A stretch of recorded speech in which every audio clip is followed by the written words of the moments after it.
We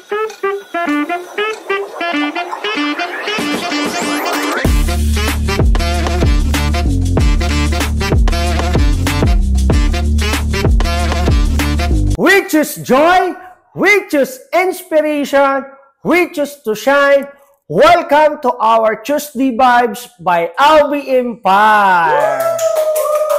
Ayon, andito na naman tayo sa ating episode right now, sa ating podcast dito po sa ating community, dito po sa Albi Empire. And syempre, shout out sa lahat ng andyan ngayon, sa lahat ng mga nanonood, Luzon, Visayas, Mindanao, at syempre worldwide. At syempre umabot tayo na kung saan-saan. Kaya mag-comment ka dyan para ma-shoutout natin kung saan ka ngayon. And syempre shoutout sa lahat ng mga partners natin and mga kanegosyo natin. At syempre sa lahat ng mga guests natin today worldwide. Actually umaabot po tayo ng US, umaabot po tayo ng Middle East, and even sa Europe po. Kaya shoutout po sa inyong lahat dyan. Kung saang bansa ka man, i-comment mo. Kasi I know ngayon, siguradong mai-inspire ka, siguradong meron kang matututunan kasi our guest for today is hindi po siya basta-basta.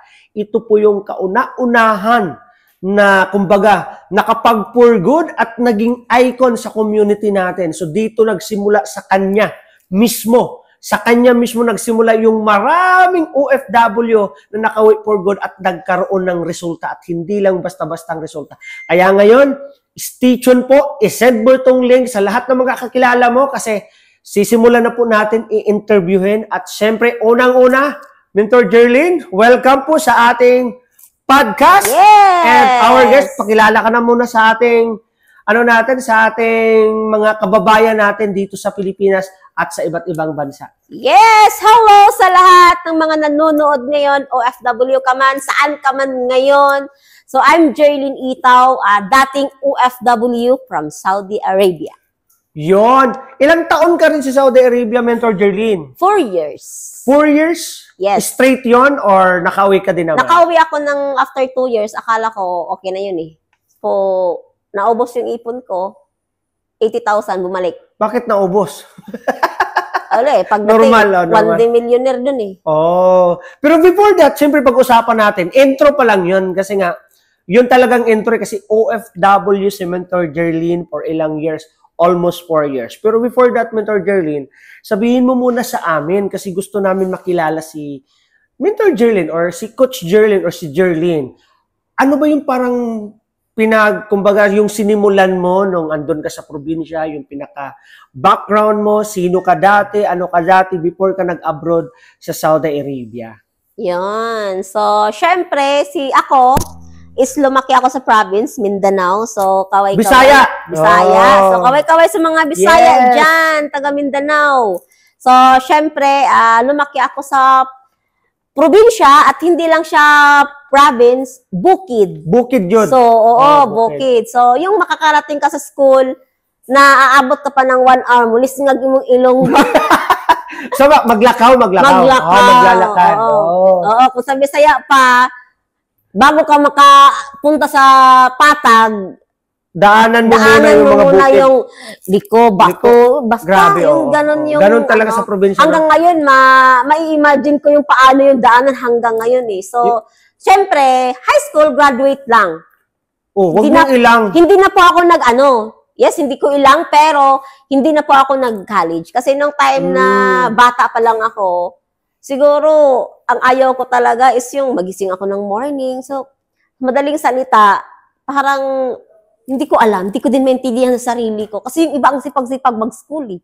Ang sipag-isipag mag-aral, yung tipong tao na pagising, andyan na yung energy. Oh. Pero sa akin dati, pagising ng alas 4, wala ng energy. Bakit man? Kasi gusto ko matulog. Okay. Hingatulgon din. Hingatulgon. Hingatulgon. So, syempre, 4 po kami magkakapatid. So, yung time na yun na grade 1 to grade 6, so doon ako parang sa 6 years na yun, is doon ko naranasan yung bundok talaga, province. Bundok talaga. So, pagdating ng first year, pumunta na kami ng city. So doon na kami nagbili yung bahay ng nanay ko para doon na kami magstay. Ano mga hanap buhay niyo doon?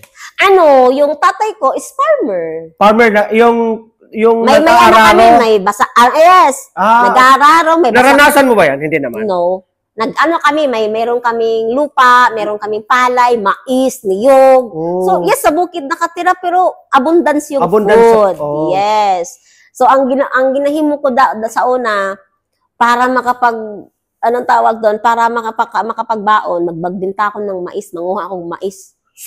Dati pa nagsisipag ka na? Sipag? Oo, kasi wala eh. Yung time na yun is, ang mindset ko, mas masarap mag-school pag may pera. malaking baon. Kahit malayo ang Kahit lalakaran, malayo. oh. Pero dati, 50 yung 1 week mo, wala. Ang lalaki na Oh. Ay, 50 pesos. ang swerte mo. Nakaranas nga ako, 10 pesos 1 week, tagdos. Tagdos, oh. Pero anong year yan? Matagal, kahit pa paano. Matagal-tagal na din yun. Kasi I remember din before na pwede kang makabili ng 2 pesos na bananakyo. Bananakyo, diba? oh yes, At saka at the piso. same time yung pansit na balot-balot. Oo, totoo. Diba? May ganon. Mm-mm. Okay na rin yon. Okay na rin yun. So, ibig sabihin, yung life mo before nung kabataan ka, kumbaga, hindi naman sobrang hirap. Hindi. Sakto lang. Sakto lang. Sakto lang. Kasi Sakto yung lang. tatay ko is farmer. So, yung nanay ko, may ano siya sa barangay, naging konsihal, naging sekretary. So, okay yung Kahit pa paano may sweldo. may sweldo. So, yun yung time na okay naman siya. Pero bakit parang ano yung pumasok sa isip mo na kaya mo naman mag-aral, bakit hanggang high school lang ang kinuha mo? Okay. So, hindi ko alam kung makaka-relate ka sa akin. Kasi, nung time na tatapos ako ng high school, ang nangyari dun sa akin, yung parang, hindi ko mao sa utak ko, yung mag-college. Kasi nga probinsya malayo. Hindi lang yan. Hindi lang yan. May isa pang dahilan. Mag-asawa? Hindi. Ay, hindi rin. Ang ayaw ko talaga pag nag-aaral ako yung math at English. Oh my goodness. Yan yung sa utak ko. Kung papasok ako sa college, andun pa rin. Yung parang iniiwasan ko. Parang relate ako sa iyo dyan kasi parang iniisip mo na kung mahirap nga sa High school, ano yung college? paano na lang sa college? Lalo na may nakikita ka, naka-uniform. Oo. So, pang matalino yun na desisyon. Okay, sa lahat ng mga matatalino, guys, pang matalinong desisyon. So, yun lang talagang, kasi kung tustusin, kaya mo naman mag-aral eh. Kaya, walang problema sa pag-aaral. Pero, nung time na yun, sabi ko, kung mag-aaral ako, 4 years ulit. Kasi, sabi ko dati, di ba, pag high school ka, sasabihin, ano yung kurso mo? Siyempre, magsasabi ka pa sa harap, I want to be a teacher. Sabi ko pa dun, I want to be a teacher someday, di ba? May ganun-ganun pa. Pero nung time, kasi ako, hindi ko alam kung makaka-relate ka. Ako yung tipong tao na, kaya gusto ko yung may malaking baon. Kasi pag may exam, yung katabi ko matalino, ako yung maglilibre niyan. Para pakopyahin ako. So, parang ganun, ako. Ano nga yan? Ang mga ganyang moves, pang matalinong moves na yun. Pang madiskarting pang moves. madiskarte na talaga. Pero naniniwala ka ba na ang pagiging successful sa buhay ay nakadepende siya sa magkaroon ng diploma or magkaroon ng pinag-aralan? Depende. Sa tingin mo, depende. Depende. Kasi meron namang may diploma na andyan sa level na okay. At meron din namang mga kahit valedictorian, salutatorian. May kakilala ako, classmate ko valedictorian, salutatorian. Pero, ako yung hindi yung masasabing first, hindi ko naranasan yung umakyat sa stage. Umakyat lang ako ng stage. Yung graduate ka. Graduate ako.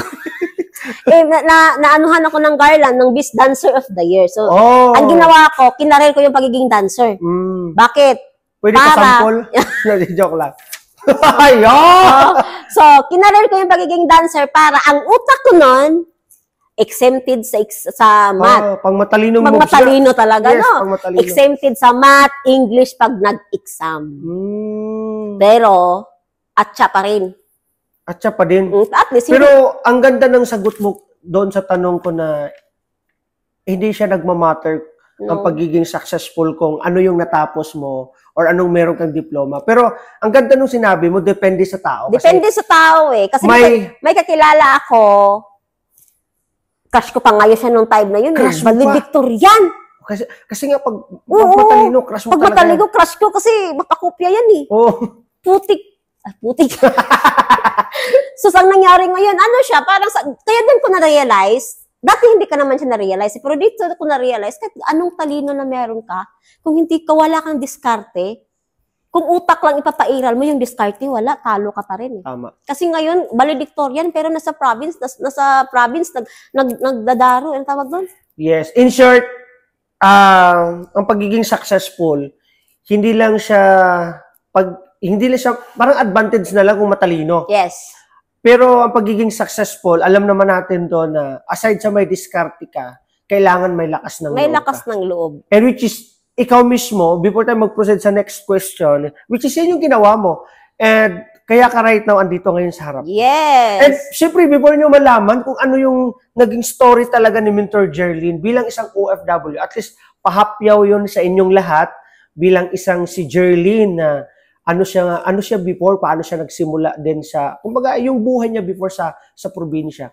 Pero pag-uusapan natin ngayon, paano ka nakapag-decide na ito kasing gusto malaman ng mga OFW leaders natin at mga nanay na andito right now na nanonood dito lang sa Pilipinas. Kasi si Mentor Jerlyn, meron na po siyang anak. And mamaya may kukwento rin po siya. And gusto ko malaman, Mentor Jerlyn, ano yung nagbigay sa iyo ng parang motivation or parang inspiration or parang hugot sa buhay? Bakit ka nag-abroad? Na okay naman yung buhay mo. Okay, kasi ganito yung kami kasi 4 kami magkakapatid. So, 2 babae, 2 lalaki. So, sa 4 na yun, Hati lang. No? Sa 4 na yun, ako yung pasaway. Bakit? Paano mo ba determine na pasaway? Pag may disco, saan pumunta?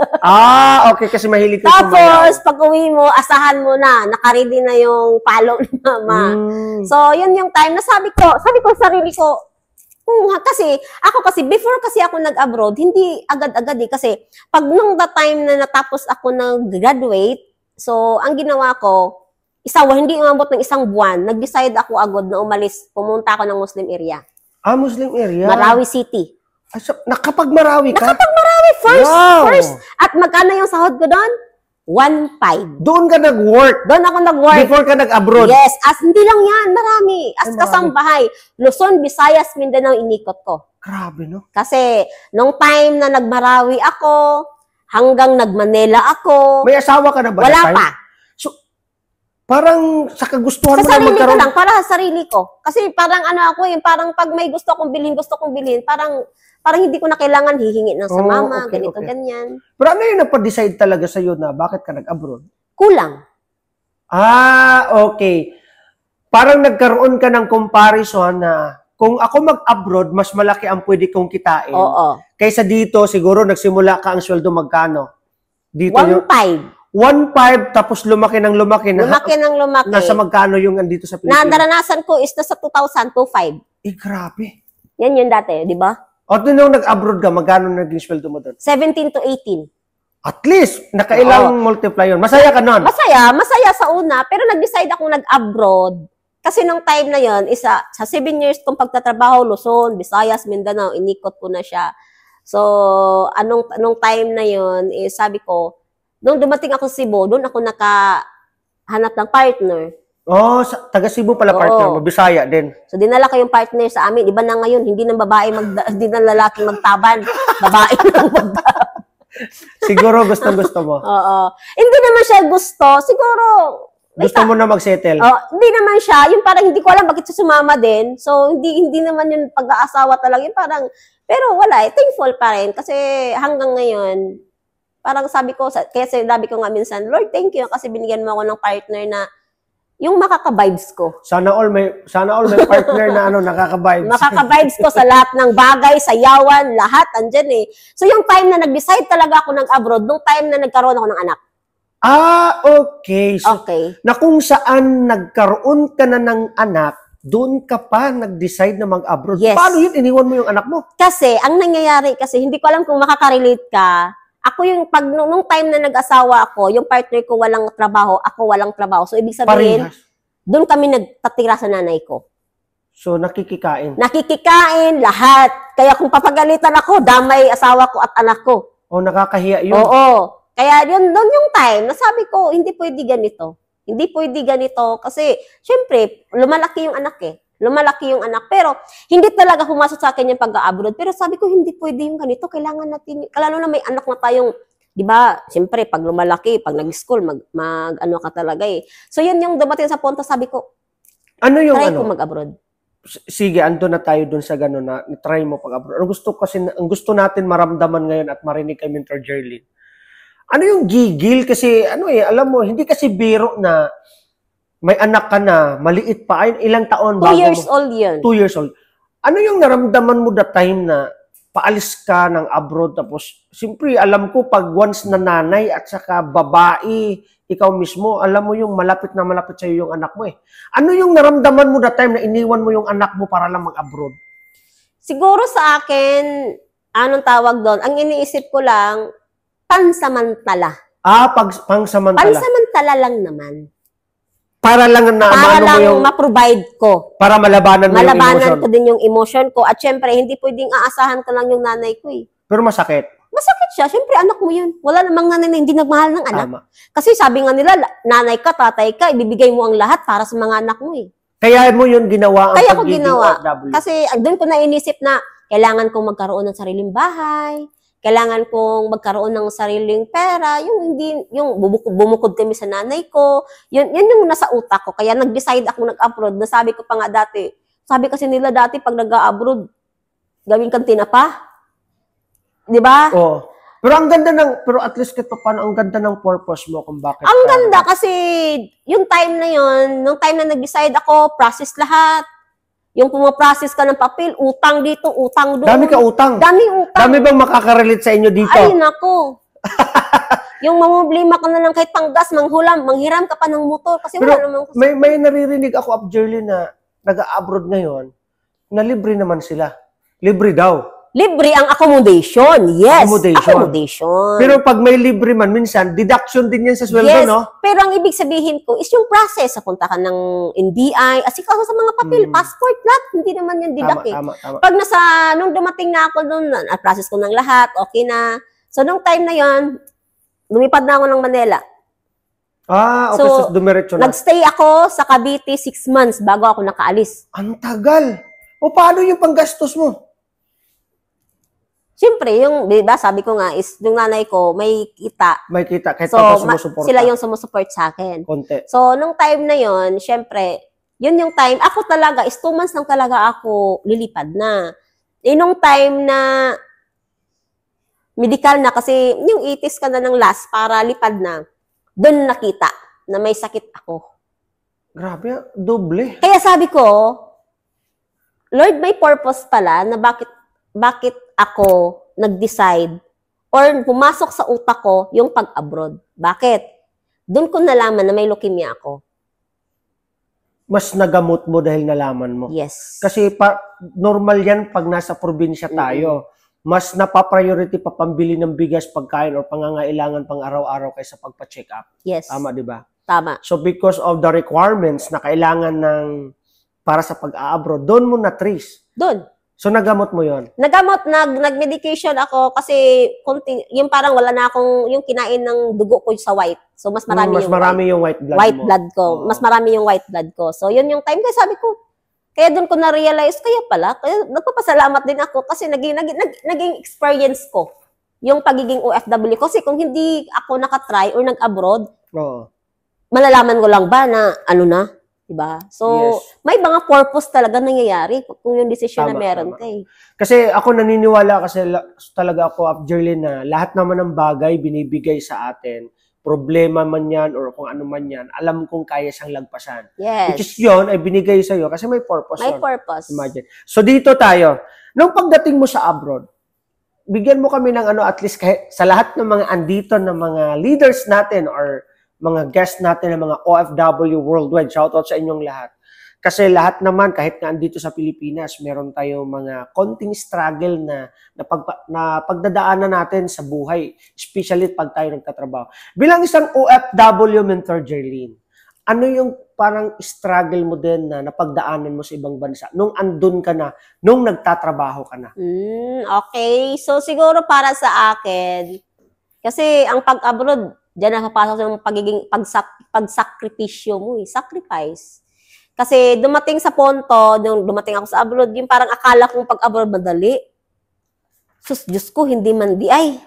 Ang hirap. Kasi, syempre, kahit nagtatrabaho tayo dito sa Homesick, Pinas, no? iba yung trabaho sa ibang bansa eh. So, 5 yung alaga ko. As in, 5. Mga bata pa May yan. mga bata pa, may maliliit. 5 yung, 3 yung nag-aaral, yung 2, hindi pa nag-aaral kasi maliit pa.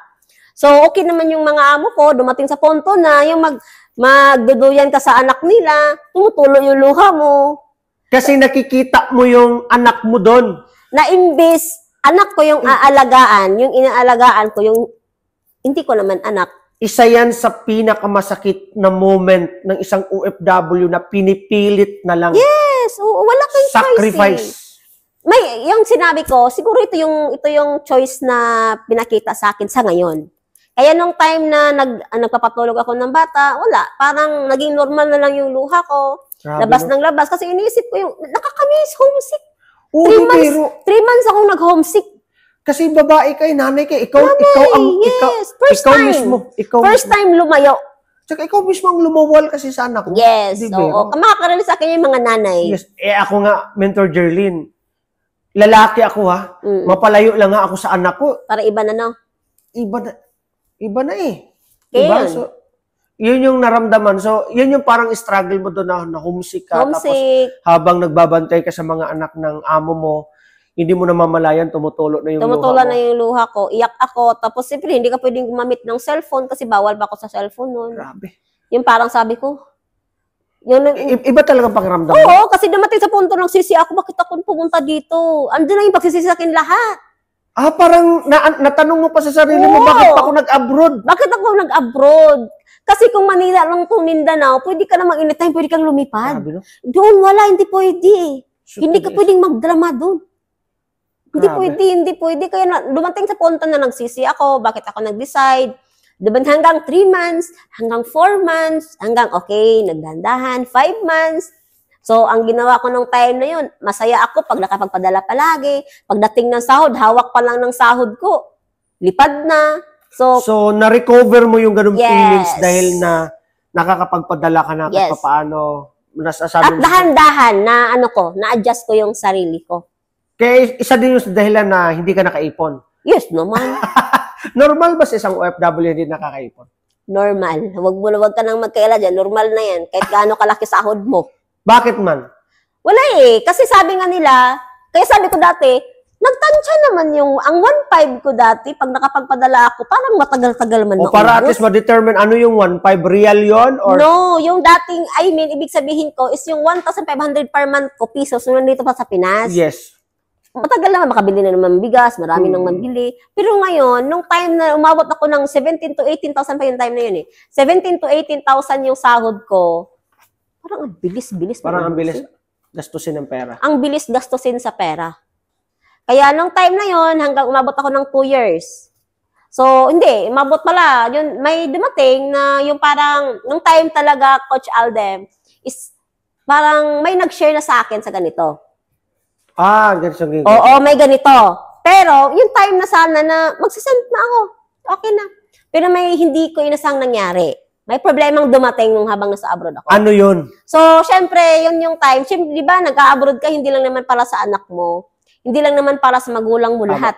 Lahat. So, syempre, nung time na yun, hindi ko makakalimutan yung time na yun, ang daming blessing sa amin nung time na yun, Coach Aldem. Kasi yung palay namin, ang tataba. Oo. Tapos yung aanihin na. Oo. Aanihin na yung humay na mo, bahano na.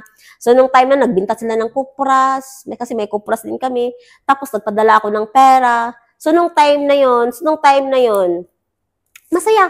Mm. Sobrang saya, nakapagpadala, okay, ganito, ganyan. Pero yung hindi mo inaasahan na mangyari, na yung, kaya sabi ko sa sitwasyon na yun, kasi yung nanay ko talaga is, grabe maldita yun.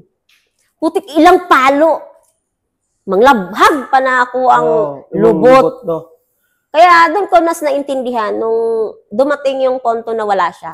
Kasi sa mga hindi nakakaalam, hindi ko alam kung naging experience mo din. So, nawalan ako ng nanay, na yung nanay na, nag-iisang nanay sa buhay ko. Hindi ko alam. Nasa abroad ka pa noon. Opo. Oo. Paano yun? Kasi Ito guys kwento to ni Mentor Jerly na grabe. Kumbaga, ang iba dito hindi naman to nararanasan pero kung ikaw to, isa ka sa makaka-relate, grabe itong pinagdaanan. Mentor Jerly, kwento mo sa amin ng konti lang, wag naman yung lahat-lahat lang. Pero kwento mo sa amin paano nangyari nung nawala yung nanay mo na paano yun nangyari? Hindi, kasi nung time na yon masaya ang lahat, okay. So, hindi namin alam ang nangyayari, pero doon na lang namin nalaman after.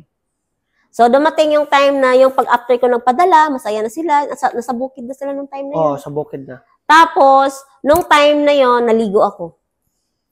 Okay, paglabas ko ng ligo, sabi ko, bakit iba yung pakiramdam ko, bakit gusto ko lang matapos yung ligo ko? Yun pala, yung time na yon nabalitaan ko may tumatawag sa akin na wala na si mama. Namatay na. So, paanong nangyari? Hindi siya sakit. Matanggap natin kung sakit. Oh. Oo. So, yun yung pinakamasakit. Kasi nung nalaman ko yung mga nangyayari. Nakauwi ka ba? No. Yan yung isa sa pinakamasakit na nangyari. Hindi ako nakauwi. Kasi nung time na yon grabe, doon ako pumayat. Kasi, yung time, payat naman talaga ako dati. Dito kasi abundance na marami ng pagkain. Kaya ganito na tayo. Malusog naman. Malusog naman. Oh. So, yan yung time na sabi ko, nagulat ako. Bakit may tumawag? Tapos, may nag-message, may nabasa akong message. Pero hindi ako maniniwala kasi kausap ko pa eh. Hindi ako maniniwala nung time na yun. May nag-message na, Day, wala na yung mama mo. Tapos sabi ko sa sarili ko, parang nag-stop ako Nabigla ka. Hindi ako nakapagsalita, parang tulala ha. Tapos may tumawag na naman. So kasi ang akala ko joke, parang hindi totoo. Kaya nung time na yun, nawala na yung mama mo. Sabi ko, bakit? Tapos nung tumawag ako, grabe yung namuntik ka nang madamay yung Dio at si Kim. Grabe. So madaling salita, binaril ang nanay ko. Binaril ang nanay mo, tapos malapit pang madamay yung anak mo at saka yung asawa mo. Whew! Pero ano yung feeling na gusto mong yakapin yung nanay mo kahit sa huling sandali, pero hindi ka makauwi dahil sa ganong sitwasyon na nasa ibang bansa ka? Dumating sa punto na gusto kong umuwi. Paano ka nakapag-move on doon? Pero, naisip ko din, dito ko na na kahit may problema pala tayo, makapag-isip pa rin pala tayo ng tama. Kasi sabi ko, kung uuwi ako, pera. Kailangan din ng pera. Kailangan ng pera, syempre. Kaya sabi ko, kung uuwi ako, yes, makikita ko yung nanay ko. Pero wala na buhay eh. Wala na, ganun pa din. Pero kung uuwi ako na mamubuhay siya, bakit hindi ako uwi? Kaya yun yung time na sabi ko, grabe, kasi ako yung tao na inaasahan ko yung nanay ko from the start hanggang nagdalaga ako, hanggang nag-asawa ako. So yung parang pumasok sa utak ko na pag wala yung nanay ko, hindi ko kaya. Wala. Kaya nung time na yun, nag-decide ako, grabe yung ko nung time na yun. Sabi ko, Lord, ito ba yun? Kaya sabi ko, nag-abroad nga ako para sa nanay ko eh. Kasi gusto kong maibigay yung magandang buhay, yung pagkain na gusto nila, lahat. Pero sabi ko, ito ba yung nangyari? Kaya sabi ko, nung time na yun, nag-decide ako. Sabi ko, tumawag ako. Nung time na hindi ko pa alam, anong nangyari nung nagmenta sa akin. Visit yung time na yun. Grabe. Doon ko nalaman yung mga ganun palang pangyayari. Yung parang, yung ginamit mong doon is yung lakas ng loob na lang. Parang pinagpasa Diyos mo na lang yung nangyari lahat. Hindi pa ako dumating doon. Hindi pa ka dumating doon. Talagang grabe. Grabe yung ko doon. Hindi ako dumating doon na agad-agad na pinapasa Diyos ko. Kasi andun yung galit. Pero in despite sa ganong pangyayari na hindi ka nakauwi, na wala ang nanay mo, pinakamamahal mong nanay. Kasi alam niyo mga kapatid, sa lahat ng andito, isa to sa mga kalaban ng isang OFW na minsan pinipilit na lang tinatago sa kalooban. Na alam mo yon, mga ganitong sitwasyon na minsan, kung hindi magkasakit ikaw mismo, na ikaw lang mismo andyan na walang mag-aalaga, walang magbibigay ng pagkain, na kahit may sakit ka, kailangan mo pa rin magtrabaho, na minsan hindi mo na yan sinasabi sa pamilya mo nandito sa Pilipinas. Para nang sa ganun, hindi na sila masaktan. Pero yung mga ganitong pangyayari sa Mentor Jerlyn, parang, alam mo yon, sobrang sakit, yung mas grabe to. True ba? Grabe. Ito na lang siguro tanong ko sa'yo.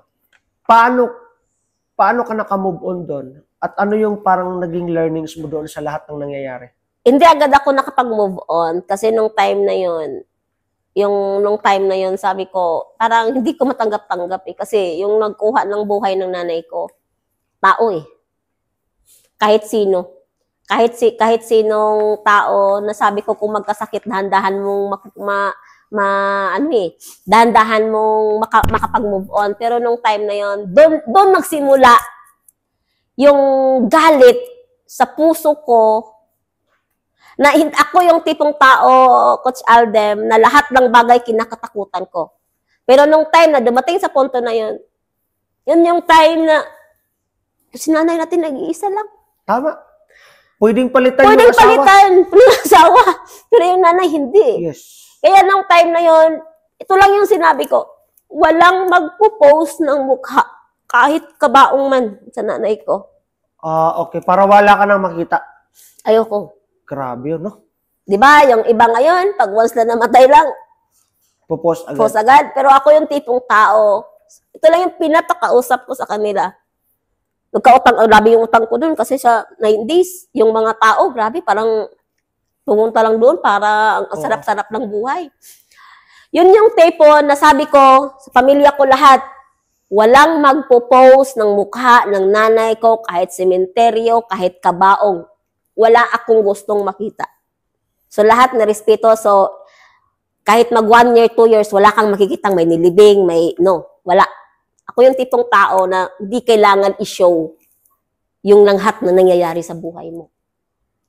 Pero grabe, no? Yes, yun yung yun. Ang sakit, men. Kasi ngayon, alam na namin. So doon na nagtumpik-tumpik kasi hindi mo naman alam ang mangyayari or bakit nangyari kung hindi natapos. Tama. Kaya doon ako nagsimula. So dito tayo. Grabe yung experience mo, pinaiyak mo kami. As in, grabe. Sabi ko sa'yo, di ako iiyak, diba? Galing sa puso. And I know naman kayong lahat na andito. Okay lang yan. Kung isa ka rin sa may mga pinagdaanan or isa ka rin sa mga iba-iba man tayo ng sitwasyon sa buhay. Pero sabi ko nga, okay lang umiyak kasi ang pag-iyak ay cleansing ng buhay natin. Magpapagaan yan sa'yo. Iiyak mo lang kung talagang napaiyak ka ni Mentor Jerlyn. Pero for now, Mentor Jerlyn, dito ko nasisimulan ko na. Kasi 1 oras lang tayo dito. Paano ka na-invite dito sa ganitong opportunity? Diba sabi ko, bago nangyari sa nanay ko, magkapadala na sana ako, ibig sabihin, ibang community. Ibang community. So, nung time na yon, doon na ako nag-decide. Doon na ako nag-decide na hindi pwede ganito. Hindi pwedeng ganito na kung may mawawala mang buhay sa pamilya ko na nasa abroad pa rin ako. Yun yung nasa utak ko. Kaya sabi ko, hindi kailangan ko na ng may ibang gagawin. Kaya doon, dati lang din po ako nag-how.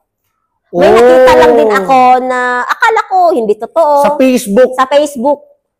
Kasi, syempre, wala kang ibang gagawin, mag-scroll kayo. So, may nakita ako sa Facebook. In short, minaksimized mo yung pagkakataon na meron kang oras na may cellphone ka na the time. Yes. Na instead, manood ka ng mga tolpo, Korean drama, mga Batang Quiapo. So, minaximize mo yung pagkakataon na while nagtatrabaho ka, halimbawa, maglilinis ka ng CR or kung ano mo yung gagawin mo or before ka matulog, ginagawa mo yung online. Yes. Pero ang tanong ko sa'yo, kasi normal sa OFW, kapag na-share ng opportunity, ang laging rason, walang pangsimula, walang pera. Sabi ko nga, lagi kong sinasagot, kung walang pera, bakit ka pa nagtrabaho kung wala ka naman palang pera? Tama. So, in short, paano mo siya ginawa ng paraan para makapagsimula? Ang ginawa ko is, kasi nung na-present sa akin, kubahaw sa utak ko yung puhunan. Kasi, 1 real. Kahit 1 real, wala sa bulsa ko kasi kahit 1 real, kapadala ko na eh. So, nung time na yon, sabi yun nag-share sa akin, sabi ko kasi, paano yan? Wala naman akong pera. Wala naman akong hawak na pera. Ito lang yung sinabi niya sa akin at tumatak sa isip ko, matagal ka nang wala. Ngayon, mairarason yan. Tama eh. Sabi ko, bata pa hanggang nagdalaga, hanggang nag-asawa, wala na eh. At normal sa OFW na minsan umaabot ng 5 years, 10 years, nauubos kasi kakapadala lang. Yes. Ibig sabihin, tama yung words na matagal ka nang wala. Bakit Yes. ka pa matatakot? Bakit ka pa magrarason, matagal na yan nangyayari sa buhay mo? Hindi lang sa'yo, kundi sa karamihan Sa lahat. tao. Even me. Halos. Di ba? Kahit ikaw, di ba? Yes. So, yun yung time na sabi ko, hindi pwede ganito. Doon ko na-realize, kailangan kong gawan ng paraan. Kasi yung parang pag-apply ko pa lang, ang daming paraan eh. So, dumating sa punto, kasi gusto kong matry eh. Yes, dumating din sa punto na nagduda. Dumating sa punto na baka scam. Kasi to see is to Kasi believe. normal. Normal. Kasi lalo online lang na invite. Yes, normal yung ganong tao. May iba na diretso pero ako isa kasi wala pa akong nakikitang mga OFW dati na for good. So ibig sabihin wala pa akong makikita na okay nangyari na siya. Okay ganito pala. So wala.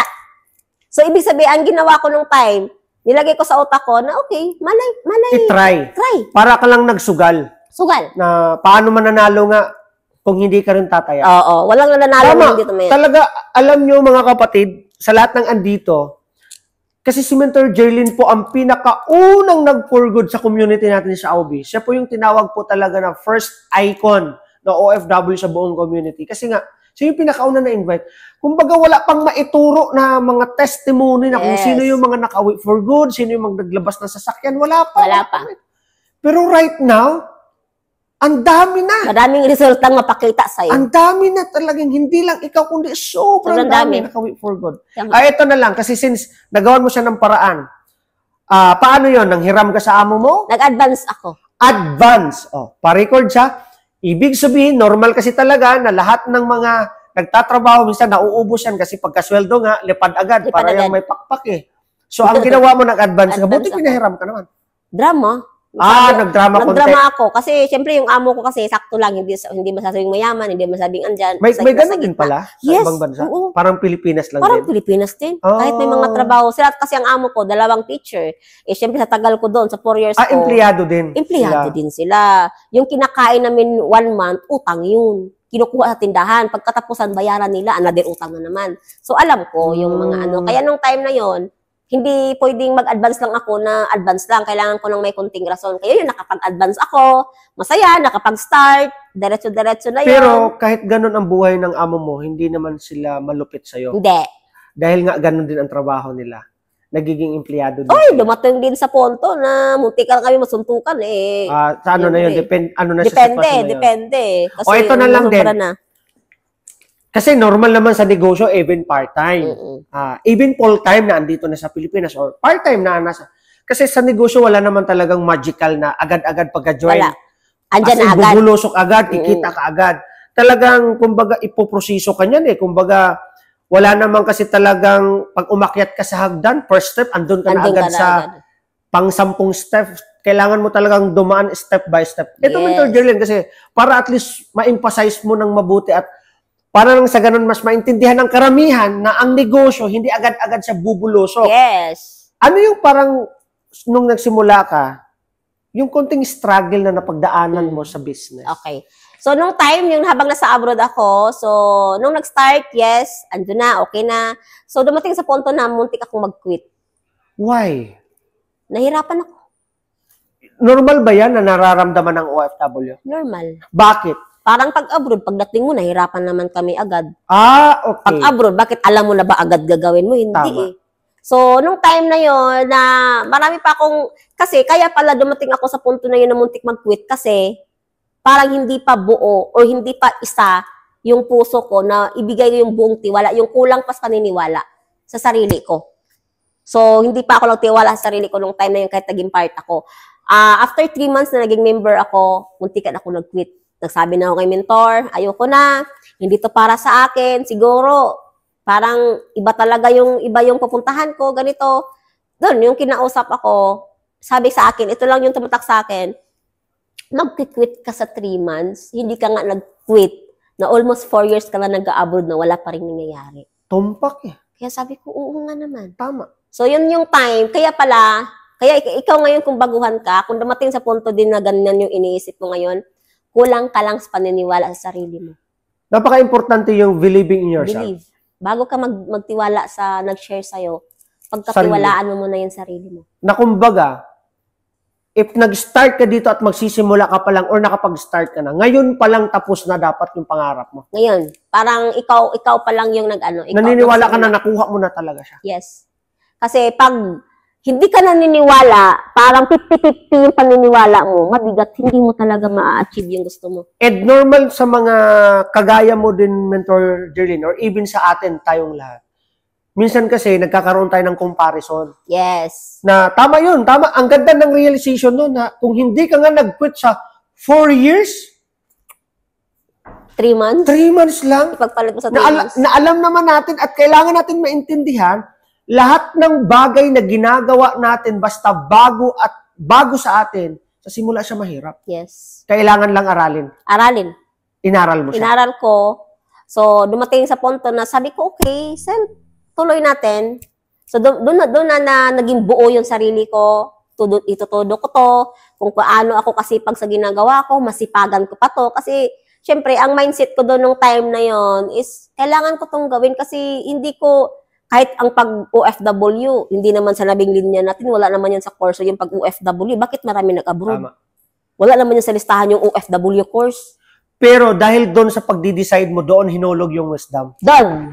Na, minsan pala kasi, kailangan lang pala natin muna mag-decide. Decide. Kailangan mo natin mag-decide ng buong-buo na walang pagdududa na Walang konti. duda. Tama. Kasi doon ibibigay yung gigil, doon ibibigay yung idea, doon ibibigay yung wisdom na parang every time na ginagawa mo ang negosyo na piling ng iba, parang ang hirap. Pero sa'yo, excited ka na. Excited. Kasi nga binibigay na sa'yo yung energy at yung wisdom na dapat mong gawin para magkaresulta. Wow! Actually, Jerlyn, grabe, ang ganda. Alam mo yon, yung life mo, story mo na, alam mo, grabe yung pinagdaanan. Pero ngayon, siguro, in despite sa may mga struggle ka rin na napagdaanan sa network, ano yung nagiging breakthrough? Ano yung nangyari after all? Ano yung nangyari sa'yo? Galing sa abroad, siyempre. Ano nangyari sa'yo? Magkano ang kinita mo? Ano yung naging breakthrough mo? Okay, so after 11 months, na ginawa ko po yung business habang nasa abroad, busy, hindi ko nirerason na busy ako. Kahit talagang tinagtag mo talaga, prospecting. Oo, prospecting. Wala alam na natin kung paano kikita Bakit pa tayo mag-iinarte? Parang may guidance na sa taas, na parang ang gaan ng galaw mo. Oo, kasi tinanggap ko na Yes, ito ako, ito na yung ako. kasi accept mo na, no? Na-accept ko na So, ibig sabihin, wala nang duda kahit anong pa kasi nagsimula ako dito against pamilya ko. So, ayaw pamilya ko, asawa ko, ayaw. So, ibig sabihin, nag-join ako dito na hindi nila alam. Kaya after 11 months, nag-check ako ng 303,000. Wow! Ano na yun? Malinis na yun? Malinis. Kasi 330 yun 330. Imagine guys, so ibig sabihin before ka umuwi, pag uwi mo dito for good, may check kang natanggap na more than 303,000. Tapos lifetime pa na business. Lifetime. At nung umuwi ako noon is, ang dala ko lang is isang buwan, 17,000. Grabe. Pero, hindi ako tapos ang kontrata nun. Talagang umuwi Wala, gigil na ako So, nung time na yon, kasi ang ayaw ko sa abroad yung mag-Ramadan. Kasi buong buwan ka. Buon ako, pagod ako. Kaya dumating nung time na yon, sabi ko, bago mag-Ramadan, kailangan makauwi ko. So, ibig sabihin, ginol ko din. Hindi lang yung goal ng income nakikita, ginol ko din yung ganun sa sarili ko. Pero mas nakaka-excite din naman talaga, lumanding sa airport or na alam mong, pagdating dito, may magsusundo sa'yo, tapos meron ka pang chichikihin na ganun talaga. 303. So, di ba ang sarap? Kasi, syempre, basta, yung tamang doon is, tinudo ko lang. So, lahat tayo busy. So, kung busy ka, mas busy ako. Nag-iisa lang ako sa bahay. Pero, sabi ko, hindi ito yung buhay na gusto ko. Kailangan ko yung ibang buhay. Kasi wala na akong magulang, may papa pa ako, wala na akong mama, wala na akong maaasahan, kailangan ko sa sarili ko. So doon ako nagsimula na kailangan kong aangat, na yan yung magiging inspiration ko, yung nanay ko. Sabi ko, matulungan mo ako sa gagawin ko, kasi ganito, kasi kailangan So ngayon, ako na yung nagiging nanay sa mga kapatid ko. Sa mga kapatid mo. So far, ganun, sa ngayon, sa panahon ngayon na kaharap na kita, na interview kita dito, so far, ano yung naging resulta na ni Mentor Journey? Yon. So, syempre, nung time na yun na nakapag-for good ako, nag-check akong 303,000. After 1 year, nung nag-for good ako, na-hit ko po yung first million. Wow! Palakpakan naman natin! At syempre, na-recognize tayo sa Philippine Arena. Philippine Arena? Yes! Buti Philippine ka pa, Arena. ako Arena lang. Edi, sa online lang ako Online lang. Oh, sa online So, lang ako. dumating sa punto na, sabi ko, wow, dito ko marirecognize na nung nag-aral ako, hindi man ako nasabitan ng medal. One of the largest indoor arena sa buong mundo. Yes, sarap Philippine nun. Arena. So, doon ako na-recognize ng MC. So, syempre, hanggang ginawa ko yung business full-time dito. So, dumating sa punto na nakapag-travel na din tayo. Anong bansa na yung na-travel? Hong Kong, Macau, Boracay, Palawan, Hala, Bira. Tapos, ngayon, anong next travel mo? Yes, yung kasama ka dun. Kasama tayo doon. Ano So, yan? magko-Korea kami. Wow! So, ibig sabihin, yung dating OFW na grabe yung pinagdaanan, ngayon, babalik ng ibang bansa, hindi dahil para magtrabaho, kundi para mag-enjoy. Yes, So, magko-Korea ano pa tayo. yung resulta? Gusto namin, ano pa At yung naging resulta mo? syempre, sobrang nakaka-excite kasi yung parang babalik ng abroad, babalik ng ibang bansa para hindi magtrabaho. So, syempre ngayon, syempre dito ko din nabili yung first car ko. Wow, anong sasakyan yun? Honda City RS hatchback. Sa buhay mo ba, pumasok ba yan sa No. sarili mo na maida-drive mo yung sarili mong sasakyan? Nung hindi ko pa nakilala yung ganitong community opportunity, walang pumasok sa akin. Kasi naging kontento lang ako sa sarili ko, 3 times a day, okay na ako. Pero nung nakilala ko at nakapasok ako sa AOB Empire, dito na pumasok lahat, na ang pangarap pala, andyan lang. Yes. Naghihintay kung kailan mo siya abutin. O ano pa? So, syempre, maraming kayong aabangan kasi ito yung time na grabing nangyayari, hindi ko maaabot yung ganyang result kung walang madali sa buhay. Walang madali sa buhay. So, yung time na nasa abroad ako, may mga challenge, nawala yung nanay ko, dumating sa time na I think 3 years from 3 years, nawala din yung anak ko. So, dumating sa punto, maraming struggle sa buhay. O ito. Maraming problemang dumating sa buhay. Sige, ito. Kasi since nabanggit mo yan, kasi may iba kasi dito na even mga full-timers or even mga part-timers or even andyan sa ibang bansa na parang feeling nila pasanan nila ang mundo. Tama. Parang feeling nila na ang kunti lang naman na naging problema, pero parang feeling nila pasanan nila ang mundo. At least ganyan, ikaw mismo na nanonood right now, maririnig mo kay Mentor Jerlyn na ang buhay talaga, ang journey talaga grabe. Na galing na wala yung nanay niya. Ngayon, Mentor Jerlyn, para at least magbigay ng kalakasan sa lahat ng mga andito nanonood. In despite na nagkaroon ka na ng resulta, kasi grabe yung pinagdaanan, at least maikwento mo sa amin, kahit konti lang, lumabas yung pangalawa mong baby. Yes! Yan. So at least dito ako, huwag ka magdrama-drama dyan kung andyan ka, kasi kusiun ko ng bugan mo. Ha? Kasi minsan kasi, isa sa dahilan bakit hindi mo nakukuha yung pangarap mo kasi minsan emotional lang tayo masyado. And ito mismo, at least, kahit paano magbibigay sa iyo ng lakas ng loob na sabihin mo sa sarili mo na, ang swerte ko pa pala. Yes. And kung nagawa ni Mentor Jerlyn, sigurado magagawa ko rin. Ikwento mo paano nangyari yun na yung journey mo, paano mo nalabanan yung nawala yung anak mo. Okay, so yung time na yon is parang galing kami sa province noon. So, kaya nga dito ko na-realize na ang decision pala, wag yung decision minsan, kailangan mo din pag-isipan ng mabuti kung tama yung ginawa mo. Kasi maraming realization na dumating sa buhay ko nung time na yon. Kasi, anong time na yon is wala. Kasi, siyempre, lumabas yung baby, lalaki. So, sobrang saya ang lahat. Yung pinatikim sa'yo yung lahat, ang bait. Okay. Smile. So, nung time na yon, grabe yung time na yon. Doon ako nagpasko at nag-New Year sa hospital. So, grabe yung time na yun. Pero, pandemic. Ginawa mo lahat? Ginawa ko lahat. Yung parang sabi ko, Lord, buhayin mo lang yung anak ko. Yung parang sabi ko, marami akong kasalanan na nagawa. Pero, Lord, buhayin mo yung anak ko. Kasi minsan, grabe. Ano ba talaga? Yung parang maisip mo, Lord, kaka-1 year lang niya. Kaka-1 year lang niya. Pero sabi ko, yung parang sabi ko sa sarili ko, kaya ko ba? It's okay. Oo, yung time na yun, yung ilang beses na revive ng revive. Pero, nung time na nagsabi ako, Lord, kunin mo na. Kasi ang sakit, ako yung nasaktan sa kakatusok ng mga kahit anong itutusok. Sabi ko, masakit yun sa nanay. oo, so Lord, kunin mo na. Ikaw nang bahala. Naniniwala ako sa'yo.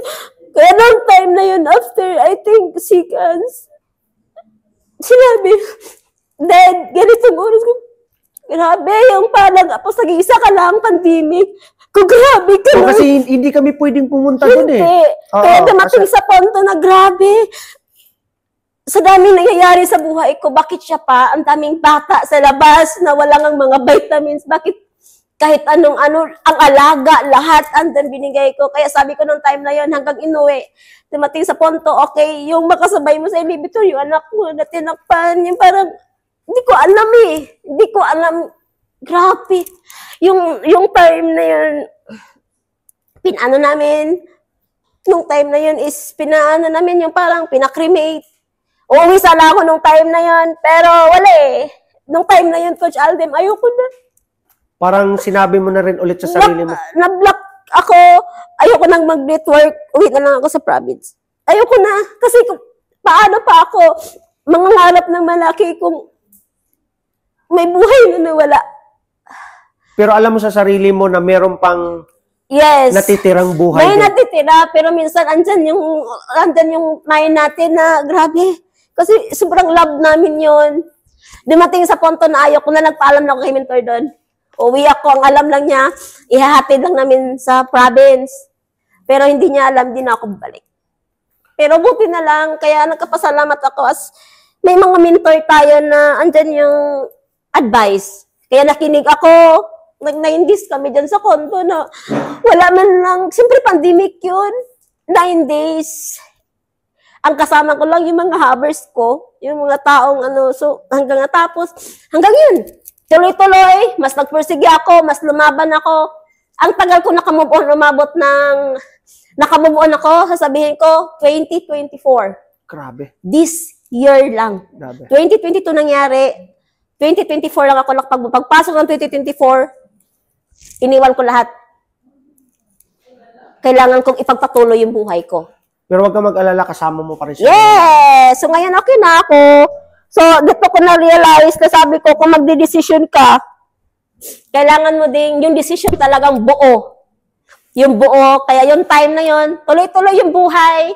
So, dito ko na-realize kung kailangan mong alamin kung anong purpose mo. Yes. Minsan kasi sa buhay talaga, susubukin ka eh. Susubukin kayo. Kung gaano ka. Kaya walang madali. Kung ano yung nakikita nyo. Kaya sabi ko nga, walang success ng madali. Walang naging successful na walang pinagdadaanan sa buhay. Iba't ibang status, iba't ibang pinagdadaanan. Iba. Sa'yo ganun lang maybe sa lahat ng mga kababayan natin right now, iba din yung pinagdaanan mo. Lalo-lalo na kung nasa ibang bansa ka. Maybe iniwan ka ng boyfriend mo, iniwan ka ng asawa mo, or nawala din ang isa sa part ng family mo. Iba-iba tayo ng pinagdaanan, pero ang pinaka-learnings doon na realization mo na kailangan pala sa buhay, tuloy-tuloy lang. Kung ano mo yung pinagdaanan mo, kailangan lumaban lang. Kasi tama. Tulad nun, may nawala, pero meron namang buhay na natira pa at the same time, meron pang mga mas marami pang matutulungan. Yes. Palakpakan naman natin. Grabe! Ilang beses tayong pinaiyak ni Mentor Jerlyn na yung iyak na yon, alam mo, kung iisipin nyo po, kung tatanggapin nyo po na abundance para sa sarili ninyo, magbibigay sa inyo ng lakas ng loob na sasabihin mo sa sarili mo ngayon na kung nakaya ni Mentor Jerlyn, na sobrang daming pinagdaanan, kaya ko din yan. Kaya ko din magiging successful. And thank you, Mentor Jerlyn, kasi isa ka talaga sa matawag na OFW icon. Kasi sa dami ng pinagdaanan mo sa abroad, hanggang dito dito sa Pilipinas, pero until now, andito ka pa rin at lumaban. At least, yung buhay mo ngayon, ibang-iba sa buhay mo dati. Tama? Ang alam nila sa mga nangyayari sa behind ng success na meron ka ngayon, merong sa likod na walang mga idea yung mga tao. Eto na lang, sa kabuuan ng kwento natin ngayon, sa kabuuan ng sinabi mo, Ano yung pinaka parang tumatak sa'yo or pinaka-learnings na pwede mong masabi sa amin lahat? Pinaka-learnings. Message Learnings ba yan? mo. Yes. Hindi, oo. Yung learning, yung ano ko, is siyempre, kung ano mang sitwasyon na meron ka ngayon, kasi bawat isa sa atin may mga ganitong mga nangyayari, hindi natin alam kung anong meron ka, habang pinapanood mo yung ganito ngayon, hindi mo alam, parang nag-sink-in sa'yo yung mga nangyayari din sa'yo. So, wala lang. Ang pinaka mas importante, kailangan mong ituloy. Kailangan mong ituloy yung buhay. Kasi, wala eh. Pag once na meron kang pinagdadaanan or problema, dalawa lang naman puntahin eh. Pwede kang ma-down, pwede kang aangat. So, ikaw mismo yung pipili na yun kung saan ka pupunta. Ikaw yung pipili. Kasi ang pinili ko, imbis bababa ako, mas inisip ko na kailangan kong ipagpatuloy yung buhay sa mga natitirang buhay na meron pa nakasama ako. So, yun yung natutunan ko. Kasi minsan yung decision, ang pinaka mas importante yung decision lang talaga eh. Yung pagdi-decide lang talaga eh. Tama. Kaya yan yung pinaka tumatak sa akin. Worst it, lahat, mga nangyayari, okay, smile. Di mo kailangan magstay kung anong pinagdaanan mo ngayon, kailangan mo pa rin lumaban. Yes. Mentor Jerlyn, bilang isang Mentor Jerlyn na sobrang daming pinagdaanan at sa sobrang daming nangyari na maganda, ano pa yung mga nakaka-excite na aabangan namin sa'yo? Okay. Next 1 year, 2 years, 3 years. Ano pa yung mga next na aabangan namin sa'yo? Syempre, abangan nyo din po yung kasi nakaplano na po, maglalabas po tayo ng pangalawang sasakyan. Wow! So, syempre, mas masarap pala pag nag-goal ka ng malaki, mas lalong na-excite ka. Mas nanggigigil. Mas nanggigigil ka. Kasi, syempre, ganun eh. Kung may isang nangyari sa'yo, dagdagan mo pa para mas lalong manggigigil ka. At syempre, sobrang nakaka-excite kasi marami pang mga OFW na makauwi pa for good, under sa organization, under sa AUB Empire. So, syempre, marami pa tayong buhay or OFW na matutulungan para makauwi dito for good. Yes. So, yun yung isa sa goal ko ngayon. Hindi lang about sa pamilya. Andyan na yun, given na yung family. Pero ang nasa puso ko ngayon is marami tayong matutulungan na may mga OFW din na hindi lang magtagal, makakapag for good din dito. So, Yes.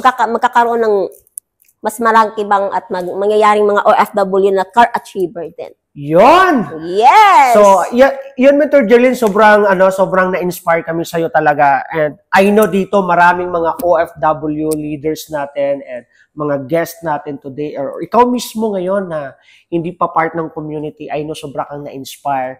And hindi lang po sa mga OFW, ultimo dito po sa Pilipinas na andito right now na mga part-timers and mga leaders. I hope na nagbigay sa inyo ng inspiration si Mentor Jerlyn sa inyo at nakakuha kayo ng learning sa lahat ng mga sinabi ni Mentor Jerlyn. Pero before kita bitawan, Mentor Jerlyn, gusto kong maramdaman. In despite sa sobrang daming pinagdaanan mo sa buhay, grabe yun, di ba? Nawala ang nanay mo na hindi ka malang nakauwi. Tapos hindi pa basta-basta na pagkawala niya kasi talagang sinadya. Tapos yung anak mo, alam mo yung pinatikim sa'yo tapos 1 year lang. 1 year, tapos grabe yung pinagdaanan. Pero ngayon, andito ka pa rin, tumitindig ka pa rin. Hindi na dahil para sa sarili mo, kundi para talaga sa mga leaders mo na andito ngayon.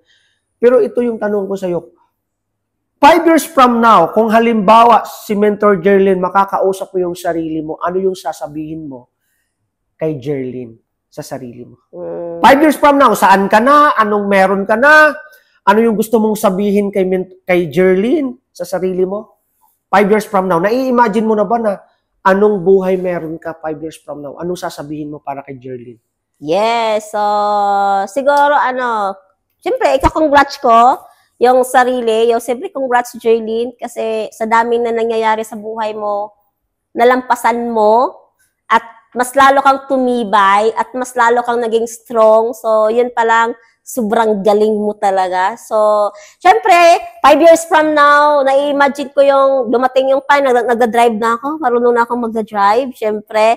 At syempre, nabili ko na po yung bahay na gusto ko. Kasi may nabili na po akong bahay na 2, pero gusto ko pa yung mas malaking bahay. Yung dream house mo. Yung dream house, na-i-imagine ko na yung sa kwarto na sobrang laki, yung mga anak ko may mga sarili-sariling kwarto. At syempre, excited ako dahil yung goal ko, syempre, nai-imagine ko na yung ngiti ng tatay ko pag madala ko ng ibang bansa. At syempre, maibigay ko yung magandang buhay para sa pamilya ko. 5 years from now, sobrang daming mangyayari. At 5 years from now, 10 or 5 OFW, may mga sasakyan natin. Grabe! Yes! Palakpakan naman natin. Grabe, nakaka-excite yung goal mo. Pero before kita bibitawan sa lahat ng mga sinabi mo sa amin, sa lahat ng mga leaders, sa lahat ng mga fire-timers, and sa buong community, thank you. Yes! Dahil even ako, sobra akong na-inspire sa iyo ngayon na, alam mo, kinakalibutan ako simula pa kanina. Sa dami ng, alam mo yon, sa dami ng, kumbaga mga pangyayari na mga hindi inaasahan, pero until now, andito ka pa rin. Yes. Kaya sobra kami na-inspire ang buong community. Alright! So, ngayon, Mentor Jerlyn, before tayo matapos, at siyempre before tayo dito magtatapos sa ating podcast event natin, meron tayong gagawin na magbibigay ng kasiyahan sa lahat ng andito! So, meron tayong Past Talks. Ready ka na ba? Yes! Ready ka na ba? Ready! Ready ka na? Tumayo. Joke lang. Ito, Mentor Jerlyn, ano lang to para to sa kahit pa paano magbibigay ng kasiyahan sa inyong lahat. Ito una, Ano yun? maingay ka ba or tahimik? Ay, maingay ako. Ay, maingay si Mentor Jerlyn. Mentor Jerlyn, nakikita kasi namin ngayon. Ganyan ang orahan mo. 60th part of your body. Wait! Anong point?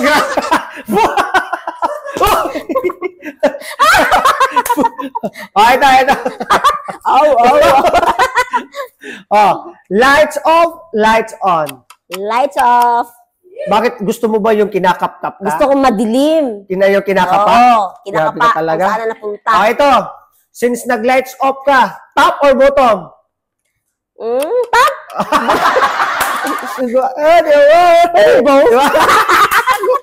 Okay. Since nag-top ka, anong gusto mo? Kumakain or kinakain? Kinakain. Adik! Nakaka-addict pala yung kinakain, no? Oo naman talaga, nakaka-addict talaga yung kinakain yung ice cream. Ice cream, oo. Mahal mo or mahal ka? Mahal ako. Grabe naman kayo. Ganun talaga? Ganun dapat. Pwede Yes. naman kami magsabing mahal na kami. Bakit kayo lang? Okay, so, palakpak naman guys. Grabe naman kayo, ha? Okay.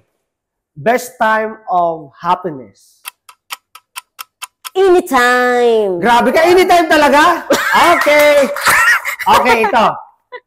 Happiness or chocolate? Siyempre, happiness. Sex or chocolate? Ganun. Alam nyo kung bakit na itawid ni Mentor Jerlyn lahat ng mga pinagdaanan niya kasi grabe siya talaga sumagot. Palakpakan naman natin. Yes! And syempre, sa lahat ng andito, syempre, shoutout sa inyong lahat at syempre, abangan nyo po ang next podcast natin kasi meron pa kayong mga malulupit na aabangan na mga magkukwento ng buhay dito po sa ating podcast. Every Tuesday po yan. Kaya abangan nyo po. And syempre, sa lahat ng andito na naka-attend, send nyo po yung link sa lahat ng mga kakilala nyo kasi meron po tayong record nito para po sa lahat ng mga hindi naka-attend. At syempre, ikaw mismo, pwede mong i-reflect ito. Kaya congratulations po.